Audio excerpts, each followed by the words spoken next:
Capítulo 3º. Do Trabalho. Seção 1ª. Disposições Gerais. Artigo 28. O trabalho do condenado, como dever social e condição de dignidade humana, terá finalidade educativa e produtiva. Parágrafo 1º. Aplicam-se à organização e aos métodos de trabalho as precauções relativas à segurança e à higiene.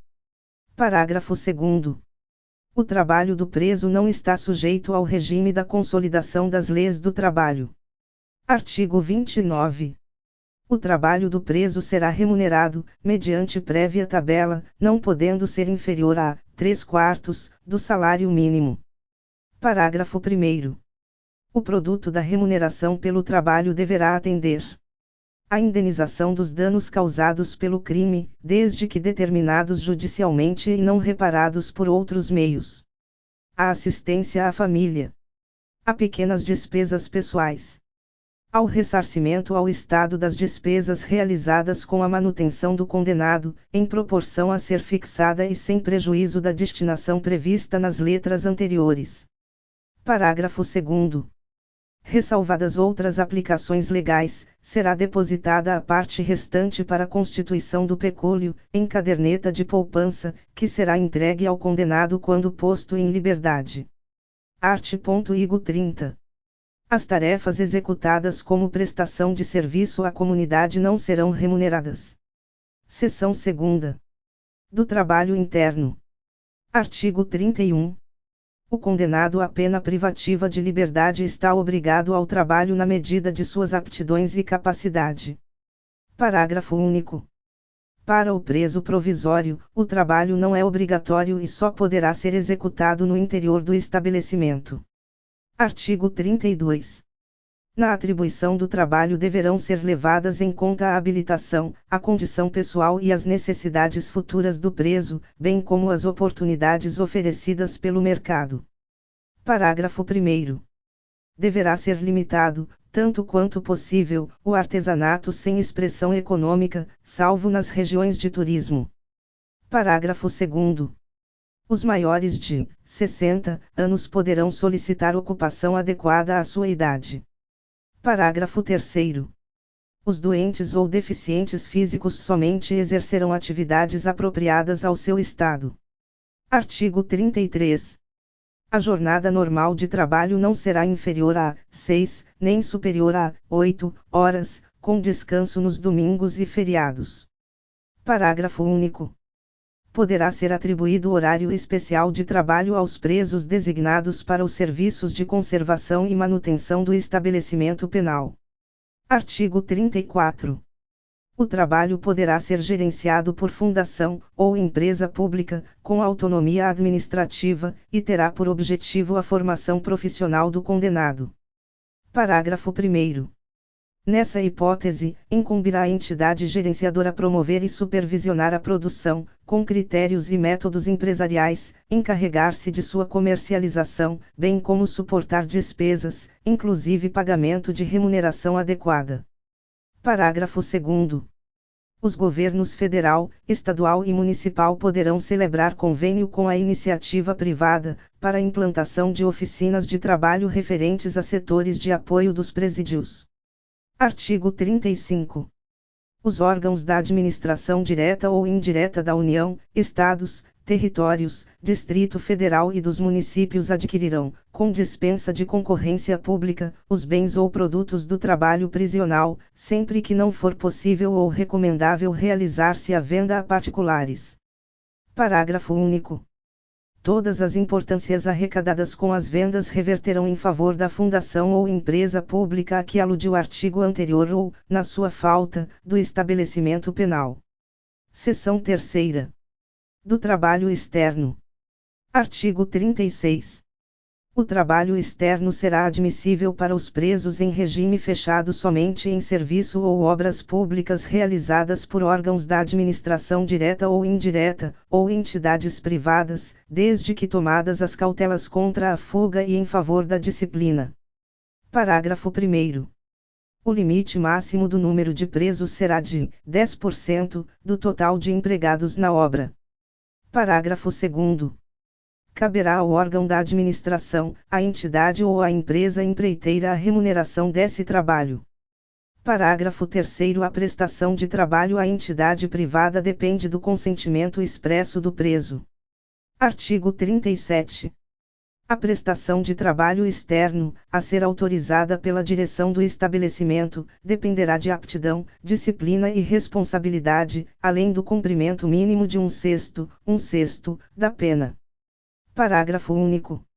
Revogar-se-á a autorização de trabalho externo ao preso que vier a praticar fato definido como crime, for punido por falta grave, ou tiver comportamento contrário aos requisitos estabelecidos neste artigo. Capítulo 4. Dos deveres, dos direitos e da disciplina. Seção 1ª. Dos deveres. Artigo 38. Cumpre ao condenado, além das obrigações legais inerentes ao seu estado, submeter-se às normas de execução da pena. Artigo 39. Constituem deveres do condenado: comportamento disciplinado e cumprimento fiel da sentença, obediência ao servidor e respeito a qualquer pessoa com quem deva relacionar-se, urbanidade e respeito no trato com os demais condenados, conduta oposta aos movimentos individuais ou coletivos de fuga ou de subversão à ordem ou à disciplina, execução do trabalho, das tarefas e das ordens recebidas, submissão à sanção disciplinar imposta, indenização à vítima ou aos seus sucessores, indenização ao Estado, quando possível, das despesas realizadas com a sua manutenção, mediante desconto proporcional da remuneração do trabalho, higiene pessoal e asseio da cela ou alojamento, conservação dos objetos de uso pessoal. Parágrafo único. Aplicar-se ao preso provisório, no que couber, o disposto neste artigo. Seção 2ª. Dos direitos. Artigo 40. Impõe-se a todas as autoridades o respeito à integridade física e moral dos condenados e dos presos provisórios. Artigo 41. Constituem direitos do preso: alimentação suficiente e vestuário, e atribuição de trabalho e sua remuneração, previdência social, constituição de pecúlio, proporcionalidade na distribuição do tempo para o trabalho, o descanso e a recreação, exercício das atividades profissionais, intelectuais, artísticas e desportivas anteriores, desde que compatíveis com a execução da pena, assistência material, à saúde, jurídica, educacional, social e religiosa, proteção contra qualquer forma de sensacionalismo, entrevista pessoal e reservada com o advogado, visita do cônjuge, da companheira, de parentes e amigos em dias determinados, chamamento nominal, igualdade de tratamento salvo quanto às exigências da individualização da pena, audiência especial com o diretor do estabelecimento, representação e petição a qualquer autoridade, em defesa de direito, contato com o mundo exterior por meio de correspondência escrita, da leitura e de outros meios de informação que não comprometam a moral e os bons costumes. Atestado de pena a cumprir, emitido anualmente, sob pena da responsabilidade da autoridade judiciária competente. Parágrafo único. Os direitos previstos nos incisos 5º, 10 e 15 poderão ser suspensos ou restringidos mediante ato motivado do diretor do estabelecimento. Artigo 42. Aplicar-se ao preso provisório e ao submetido à medida de segurança, no que couber, o disposto nesta seção. Artigo 43. É garantida a liberdade de contratar médico de confiança pessoal do internado ou do submetido a tratamento ambulatorial, por seus familiares ou dependentes, a fim de orientar e acompanhar o tratamento. Parágrafo único. As divergências entre o médico oficial e o particular serão resolvidas pelo juiz da execução. Seção 3ª. Da disciplina. Subseção 1ª. Disposições gerais. Artigo 44. A disciplina consiste na colaboração com a ordem, na obediência às determinações das autoridades e seus agentes e no desempenho do trabalho. Parágrafo único. Estão sujeitos à disciplina o condenado à pena privativa de liberdade ou restritiva de direitos e o preso provisório. Artigo 45. Não haverá falta nem sanção disciplinar sem expressa e anterior previsão legal ou regulamentar. Parágrafo 1º. As sanções não poderão colocar em perigo a integridade física e moral do condenado. Parágrafo 2º. É vedado o emprego de cela escura. Parágrafo 3º. São vedadas as sanções coletivas. Artigo 46. O condenado ou denunciado, no início da execução da pena ou da prisão, será cientificado das normas disciplinares. Artigo 47. O poder disciplinar, na execução da pena privativa de liberdade, será exercido pela autoridade administrativa conforme as disposições regulamentares. Artigo 48. Na execução das penas restritivas de direitos, o poder disciplinar será exercido pela autoridade administrativa a que estiver sujeito o condenado. Parágrafo único. Nas faltas graves, a autoridade representará o juiz da execução para os fins dos artigos 118, inciso 1º, 125, 127, 181, parágrafos 1º, letra D e 2º desta lei. Subseção 2ª. Das faltas disciplinares. Artigo 49. As faltas disciplinares classificam-se em leves, médias e graves. A legislação local especificará as leves e médias, bem assim as respectivas sanções. Parágrafo único.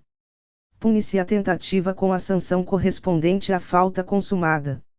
Artigo 50.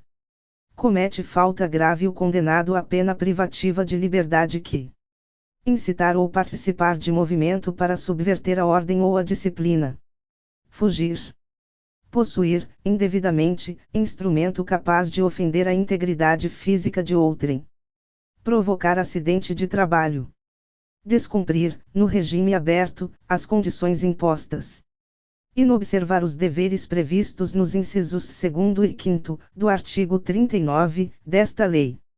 Tiver em sua posse, utilizar ou fornecer aparelho telefônico, de rádio ou similar, que permita a comunicação com outros presos ou com o ambiente externo. Recusar submeter-se ao procedimento de identificação do perfil genético. Parágrafo único. O disposto neste artigo aplica-se, no que couber, ao preso provisório. Artigo 51. Comete falta grave o condenado à pena restritiva de direitos que descumprir, injustificadamente, a restrição imposta. Retardar, injustificadamente, o cumprimento da obrigação imposta. Inobservar os deveres previstos nos incisos 2º e 5º, do artigo 39, desta lei. Art. 52. A prática de fato previsto como crime doloso constitui falta grave e, quando ocasionar subversão da ordem ou disciplina internas, sujeitar ao preso provisório, ou condenado, nacional ou estrangeiro, sem prejuízo da sanção penal, ao regime disciplinar diferenciado, com as seguintes características: duração máxima de até 2 anos, sem prejuízo de repetição da sanção por nova falta grave de mesma espécie. Recolhimento em cela individual. Visitas quinzenais, de 2 pessoas por vez, a serem realizadas em instalações equipadas para impedir o contato físico e a passagem de objetos, por pessoa da família ou, no caso de terceiro, autorizado judicialmente, com duração de 2 horas. Direito do preso à saída da cela por 2 horas diárias para banho de sol, em grupos de até 4 presos, desde que não haja contato com presos do mesmo grupo criminoso. Entrevistas sempre monitoradas, exceto aquelas com seu defensor, em instalações equipadas para impedir o contato físico e a passagem de objetos, salvo expressa autorização judicial em contrário. Fiscalização do conteúdo da correspondência. Participação em audiências judiciais preferencialmente por videoconferência, garantindo-se a participação do defensor no mesmo ambiente do preso. Parágrafo 1º.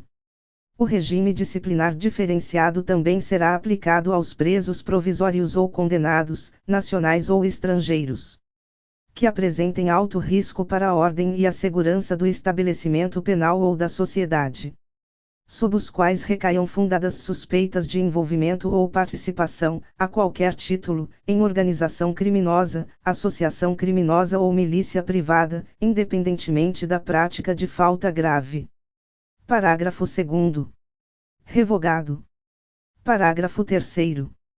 Existindo indícios de que o preso exerce liderança em organização criminosa, associação criminosa ou milícia privada, ou que tenha atuação criminosa em 2 ou mais estados da Federação, o regime disciplinar diferenciado será obrigatoriamente cumprido em estabelecimento prisional federal. Parágrafo 4º. Na hipótese dos parágrafos anteriores, o regime disciplinar diferenciado poderá ser prorrogado sucessivamente, por períodos de 1 ano, existindo indícios de que o preso continua apresentando alto risco para a ordem e a segurança do estabelecimento penal de origem ou da sociedade. Mantém os vínculos com organização criminosa, associação criminosa ou milícia privada, considerados também o perfil criminal e a função desempenhada por ele no grupo criminoso, a operação duradoura do grupo, a superveniência de novos processos criminais e os resultados do tratamento penitenciário. Parágrafo 5º.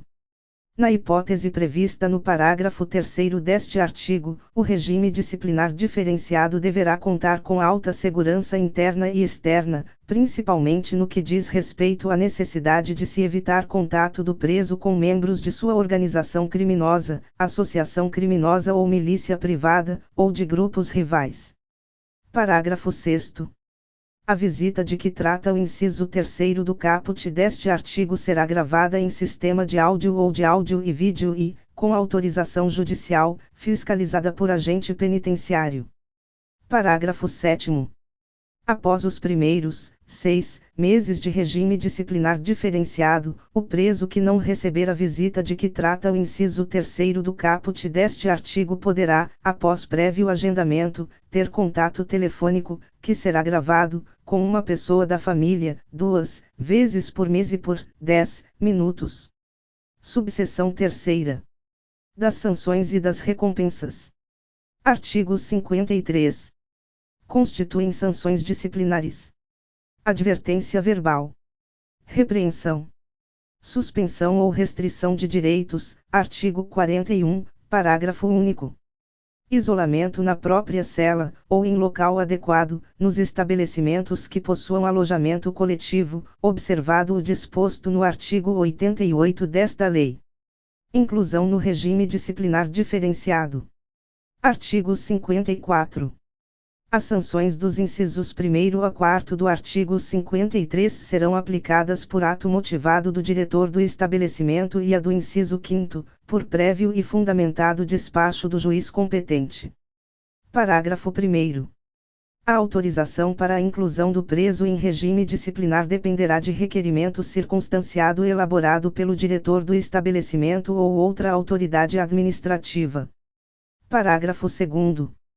A decisão judicial sobre inclusão de preso em regime disciplinar será precedida de manifestação do Ministério Público e da Defesa e prolatada no prazo máximo de 15 dias. Artigo 55. As recompensas têm em vista o bom comportamento reconhecido em favor do condenado, de sua colaboração com a disciplina e de sua dedicação ao trabalho. Artigo 56. São recompensas: o elogio, a concessão de regalias. Parágrafo único. A legislação local e os regulamentos estabelecerão a natureza e a forma de concessão de regalias. Subseção 4ª. Da aplicação das sanções. Artigo 57. Na aplicação das sanções disciplinares, levar-se-ão em conta a natureza, os motivos, as circunstâncias e as consequências do fato, bem como a pessoa do faltoso e seu tempo de prisão. Parágrafo único. Nas faltas graves, aplicam-se as sanções previstas nos incisos 3º a 5º do artigo 53 desta lei. Artigo 58. O isolamento, a suspensão e a restrição de direitos não poderão exceder a 30 dias, ressalvada a hipótese do regime disciplinar diferenciado. Parágrafo único. O isolamento será sempre comunicado ao juiz da execução. Subseção 5ª. Do procedimento disciplinar. Artigo 59. Praticada a falta disciplinar, deverá ser instaurado o procedimento para sua apuração, conforme regulamento, assegurado o direito de defesa. Parágrafo único. A decisão será motivada. Artigo 60. A autoridade administrativa poderá decretar o isolamento preventivo do faltoso pelo prazo de até 10 dias. A inclusão do preso no regime disciplinar diferenciado, no interesse da disciplina e da averiguação do fato, dependerá de despacho do juiz competente. Parágrafo único. O tempo de isolamento ou inclusão preventiva no regime disciplinar diferenciado será computado no período de cumprimento da sanção disciplinar.